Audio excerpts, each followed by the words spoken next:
Hi, Terence, aka Hi. ICB12. How are you doing?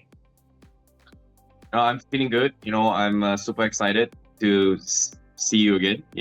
Even though this is like our second time talking about this, but oh no, and I'm curious to see what we have to talk about this time. Great. Unlike all the other things when we only talk about the gamers in esports industry, today I would like to explore the other avenues of this industry. So let me begin by asking you, how big is esports, or why is it such a giant industry? I think esports was big and popular because it is a very, very good escape for us. When I mean by escape is that um when I was young, it was a good way to kind of escape from reality and just enjoy it, explore myself in games in general, right? So why was it big? Because it was big before COVID, right? During COVID, people didn't really have a lot of things to do, so people were just at home, and the only thing that allowed them to go out houses was through the internet. So that was like one of the bigger moments where it kind of exploded even more. It got a little bit more people to actually watch the thing. But before that as well, oh no, esports was something like an entertainment platform where people just want to enjoy themselves, find a little bit of time, pass time through. So it's one of the reasons why, we kind of like it, right? We just want to just escape from reality, and it's just so fun. And to be honest, why did it go so big? Truth be told, there are just so many factors involving it, and I think when it comes to esports, big is an understatement. It's huge, it's ginormous. So, talking about the industry and the careers that are coming up with this industry, do you think it's going to be esports as a career is going to be a serious career now? I think when it comes to esports being a serious career, a good reference point would be to refer it towards sports industry. Like if you think about football, think about basketball, their first 20, 30 years, it was still growing and growing and growing and growing. And then after like the 50-year mark, 60-year mark, it's where things got super, super big and everything was a little bit more structured. So when did esports truly kind of start? I don't have the exact numbers, but from what I can tell, it's about 20 years, 20 to 21 years, where I think Korea kind of started it with StarCraft. But when things got a little bit more traction is when Dota kind of brought things forward with their internationals, and then League kind of brought over with Worlds and etc. And I think like 2017, 2016 is where mobile esports kind of took over the globe in general in terms of numbers. Like instead of having just PC gamers, we also had mobile gamers. I think there's a lot of possibilities because what goes behind the scenes in sports is the same on esports as well. So there are a lot of things like management, talents, production, observers, many more actually. Like now, I can't think of it right now, but there are so many more opportunities and jobs goes from behind the scene. What about the other careers? Who all other people are involved in the back end of these massive LAN events and stuff? Okay. So when we talk about massive backend events that's involved behind, we will have the project manager for sure. You have the camera directors. You have producers. You have finance people. So you've got logistics. We've got the assistant director. You've got the developers. There's a lot of people. There's a lot of people. You have seen this industry grow over the time, right? Because you've been a part of it since a long time. Why did you choose casting as a career? I didn't choose casting. Casting chose me. So how I got into casting is because I was so into it to a point that I can talk about what's happening in gaming, what's happening in esports with anyone in general. You ask me like, hey, what do you do this? Because I'm just in front of the computer watching, or I'm just attending events, etc. And then eventually I got an opportunity which I didn't really plan about it. One thing led to another, and then I met this guy, met this guy, met this guy, and then boom, I'm here. You recently witnessed the BGMI Mumbai LAN event. Mhm. How was it different?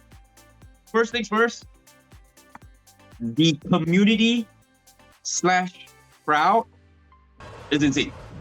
I've never seen so many people in one place because there's just so many people that just want to meet us or the players in general. They're like superstars. The people, the handlers of the behind the scene were like players, talents. No matter where you go, you cannot go out of this zone. Why? Because if you go out of this zone, you are going to get swarmed and we cannot help you. It is very dangerous for you. And what I mean by dangerous is a good way because there's just so many people that just want to meet us. Because whenever a player appears, regardless of whichever team, appears in front of the camera, walks past and they go like, okay, all right. It's insane. It's insane. So aside from having so many people, I think what makes it really, really stand out is that the community. It's the culture that separate esports in India compared to other regions. There is the similar kind of event happens in USA, for example. Can you draw a comparison between the pay scales of the people who are involved in the backend? On a global scales based on like what? GDP, minimum wages, etc. I think one of the biggest difference would be currency. Let's say I'm supposed to be paid this job for 1,000 ringgit. In Singapore, it's in 1,000 Sing dollars. That's times 3 of my currency. And if I were to go to USA, that will be times 4 of my currency. And they get $1,000 as well. So technically, people will be like, hey, maybe we should, standardize it because of the value of the money in terms of currency. Like maybe 1,000 ringgit, and then you go Singapore, you get like 200 Sing dollars, blah blah blah. And it's very difficult to actually do that because of the fact that each country has a different minimum wage in their country. Like for example, Malaysia will be 1,500, 1,800 ringgit. But for USA, it's going to be a different rate. So because of that, it sets a very, very big, distinct prices. And it's not just based off like this pay itself. It also based off like, do they have to pay this taxes? Do they have this taxes? Different country has different kind of rates, which kind of jumps into this price range where that's a big price range difference, but there's just no standardized benchmark when it comes to prices. Great. So this was about BGMI and all these BGMI, GTA.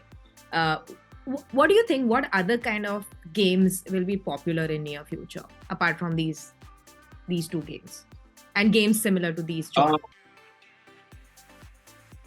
Actually, there are a lot of games that are really, really popular, right? Like, it's just some of these games, whether or not have they reached to India or reached to the region. Because when it comes to games, difference vary. Because if you think about this, right, every single country has a game that they're really, really into.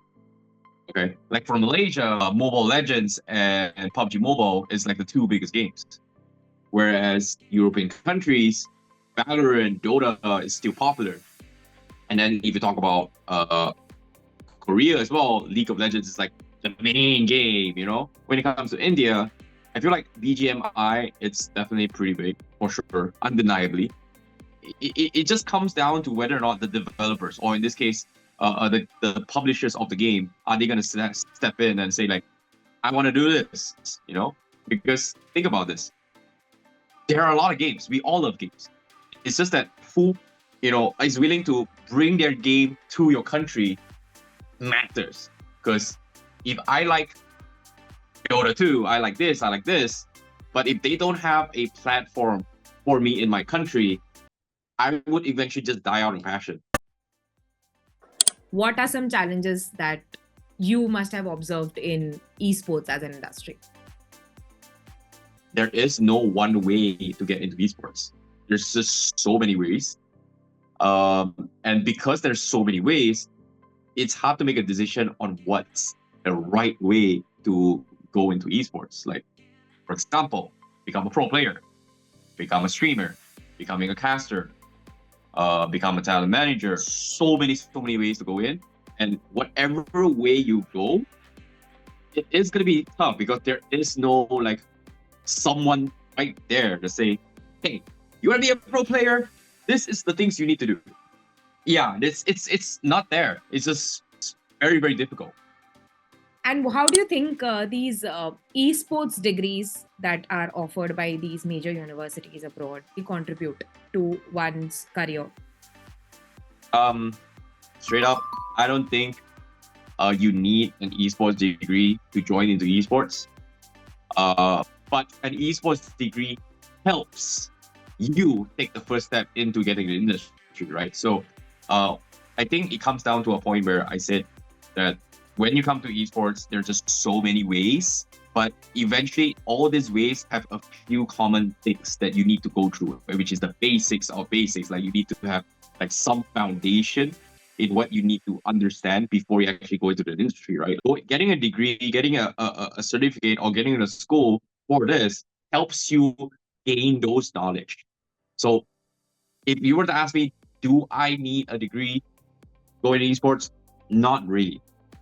But if you take it, it helps you understand the market a little bit more and then go in. Tell me 3 things that I need to be very, very, very, very hard working on if I want to get into esports as an industry for whatever, whether it's getting into the back end, getting into gaming, anything. Top 3 things. Top 3 things. Get yourself exposed. Attend a lot of esports events. Talk to people. Just talk to people.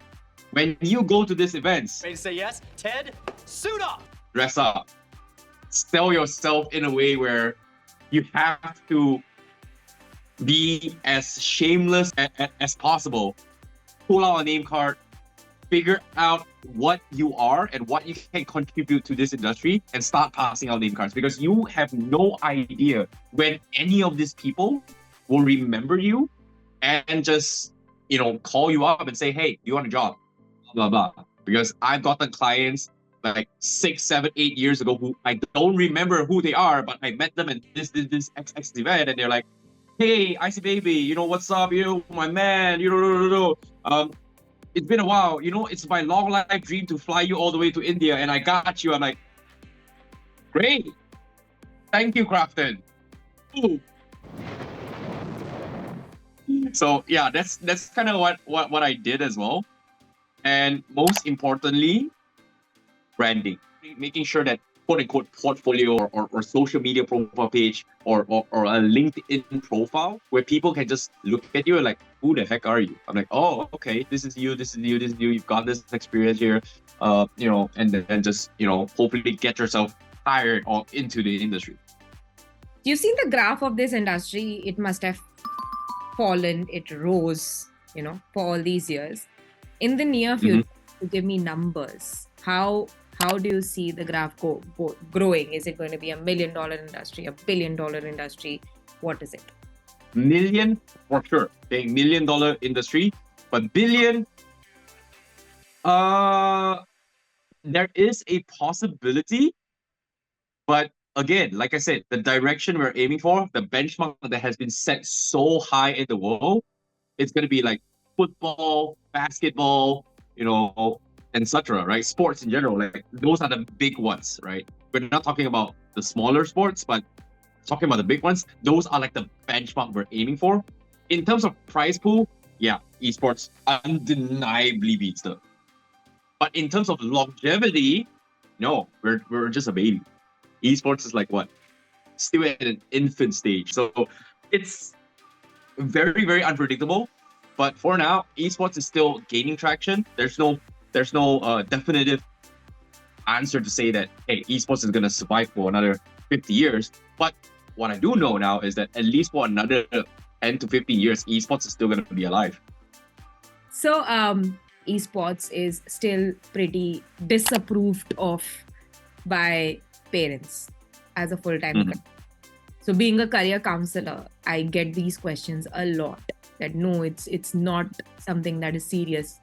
There are a handful of players, but I'm guessing that when they started this as a journey, they were not supported by their parents too. I am assuming, right? Because of the mindset that people carry. If your son or your daughter would have come up and told you that I want to pursue this as a career, would you have been just as cool as you are right now with about it? I wouldn't be as cool as all. Why parents they don't really support this? It's tough because back then, traditional 20, 30 years ago, what was a PC? PC was like a foreign object. And then boom, everybody's using PCs now. What was a phone? Oh, phone is very expensive. Blah blah blah blah blah. It doesn't help. And then boom, everybody has a handphone right now. So esports is also a form of entertainment where, you know, back then, oh, what's esports? It's such a weird nerd little thing. You know, people just don't work out. Blah blah blah blah blah. And then boom, guess what? It is very very difficult to actually play this games level, especially and those who are playing on the highest level. And some of them requires years and years and years and just dedicating to the game to be able to play at that level. So I would say, will they be able to support us? It comes down to your own decisions. Can you change their minds? Because eventually parents are there to support or disapprove of your own doings because they want what's best for you. And to be honest, if you're doing well in life, parents are just going to be happy because that's only what they want out of you. Super. On that note, can you give me one line on esports, future of esports? Bunch of nerds making millions. Yeah. On this note, thank you so much, Terence, for talking to us, for giving us so much information about esports as an industry. I'm sure this is going to help a lot of people, a lot of young minds who are planning to pursue this as a career, who are nerds waiting to make millions. All right. So, on that note, thank you so much.